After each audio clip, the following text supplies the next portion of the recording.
Hello, स्वागत है आपका अपने वीडियो में। आज जैसा कि मैंने पिछले वीडियो में बताया था कि कहलगाँव के बारे में कुछ विस्तृत बातें की जाएगी, तो स्वागत है। स्टार्ट करते हैं आज के इस वीडियो में। तो कहना चाहूँगा कि अभी मैं कहलगाँव के गंगा किनारे बैठा हुआ हूँ। गंगा किनारे में से भी एक इतिहास जुड़ा है।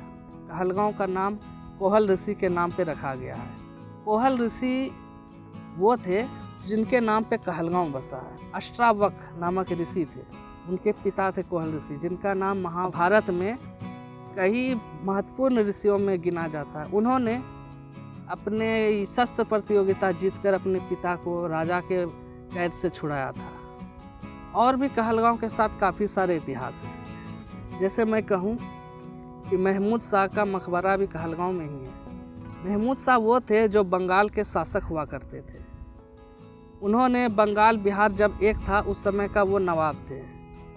तो बात ये थी कि शेर शाह का जब लड़ाई हुआ तो उनके सैनिक और वो भी हार गए और मारे गए। इसके पीछे भी एक कहानी है कि महमूद शाह का जब यहाँ उनके सेना का पराजय हुआ तो उस समय ठग नगरी कहा जाने लगा कहलगाँव को, क्योंकि जब लड़ाई हो रहा था तो एक कहानी है, मैं कन्फर्म नहीं हूँ, अगर कुछ और होगा तो आप कमेंट बॉक्स में बता सकते हैं।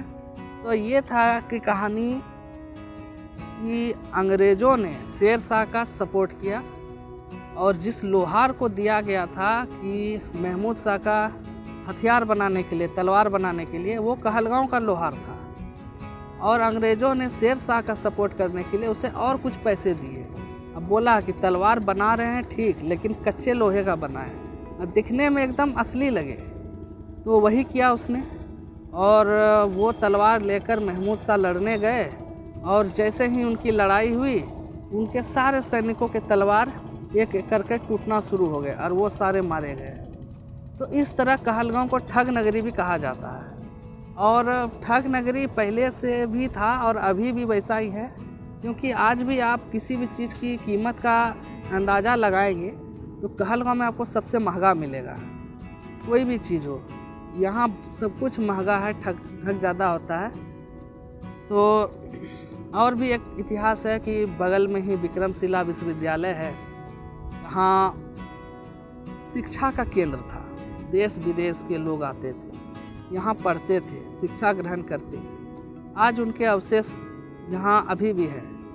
आपको मैं अगले वीडियो में हो सके तो मैं दिखाऊंगा, विक्रमशिला के अवशेष को दिखाऊंगा। तो अब रही बात कि यहाँ एक कॉलेज है, डिग्री कॉलेज, एकमात्र डिग्री कॉलेज कहलगाँव का, जिसका नाम है एसएसबी कॉलेज।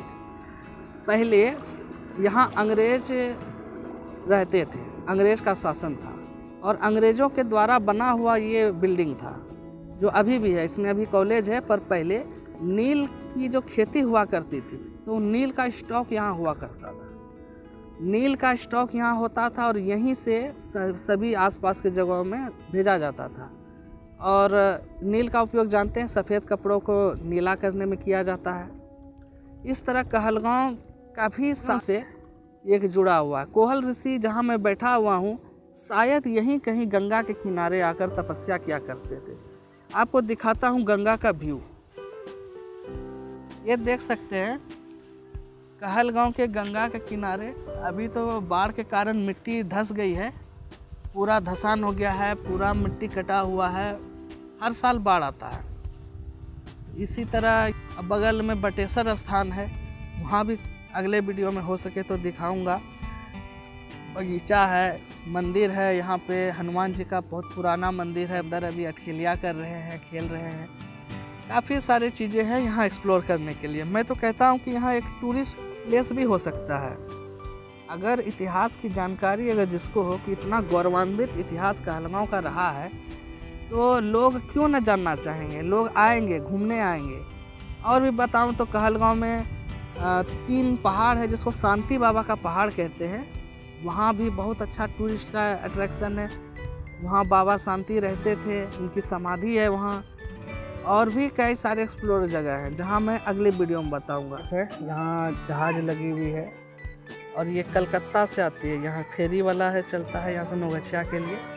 पीछे देख सकते हैं वहाँ पहाड़ शांति बाबा का। जिसकी चर्चा मैं थोड़ी देर पहले कर रहा था।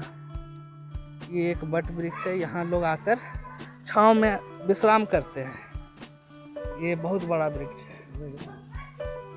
वीडियो में जिसकी चर्चा कर रहा था, एसएसबी कॉलेज, जो कहलगांव का एकमात्र डिग्री कॉलेज है, वो ये रहा। बाहर से देखने में कुछ ऐसा दिखता है। और यहाँ कुछ जगह है जहाँ पे परेड वगैरह होता है, राष्ट्रीय सेवा योजना, क्रीड़ा परिषद और भी बहुत सारी चीज़ें हैं। ये दक्षिण द्वार है, यहाँ से स्टूडेंट बाहर भी जा सकते हैं। और मैं यहाँ पे ही अपनी शिक्षा ग्रहण किया था, यहीं पढ़ा लिखा हुआ। चलिए अंदर दिखाते हैं आपको। यहाँ से कॉलेज की एंट्री लेते हैं।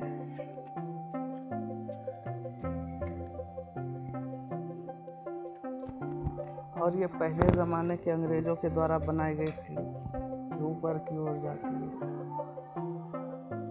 विक्रमशिला खुदाई स्थल से प्राप्त अवशेष है। जैसा देख पा रहे, महाविद्यालय में प्रदर्शनी के लिए रखा हुआ है। ये बहुत ही प्राचीन बौद्ध धर्म से रिलेटेड ये प्राचीन पत्थर है, अवशेष हैं बचे कुछ, इसको आप देख सकते हैं। महाविद्यालय परिसर में ही रखा हुआ है ताकि बच्चे इतिहास को ना भूलें, अपने जड़े से जुड़े रहें। ये खंडित प्रतिमा है, खुदाई के दौरान टूट गई होगी या फिर हमला भी हुआ था, जैसा कि जान रहे हैं विक्रमशिला विश्वविद्यालय पे। ये महाविद्यालय परिसर है। यहाँ महाविद्यालय में वाईफाई की भी सुविधा है। ये परिसर पुराने ज़माने का अंग्रेज़ों द्वारा बनाया हुआ।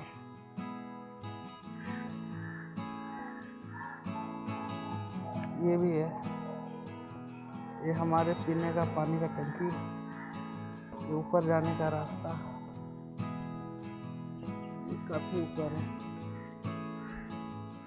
तो आज के इस ब्लॉग का समाप्त करते हैं। उम्मीद है आपको बहुत ही अच्छा लगा होगा। अच्छा लगा होगा तो लाइक, शेयर और सब्सक्राइब जरूर कर दें और अगले पार्ट का वेट करें। आपको बहुत ही जल्द अगले पार्ट में और भी विस्तृत जानकारी आसपास के क्षेत्र से जुड़ा हुआ मिलेगा।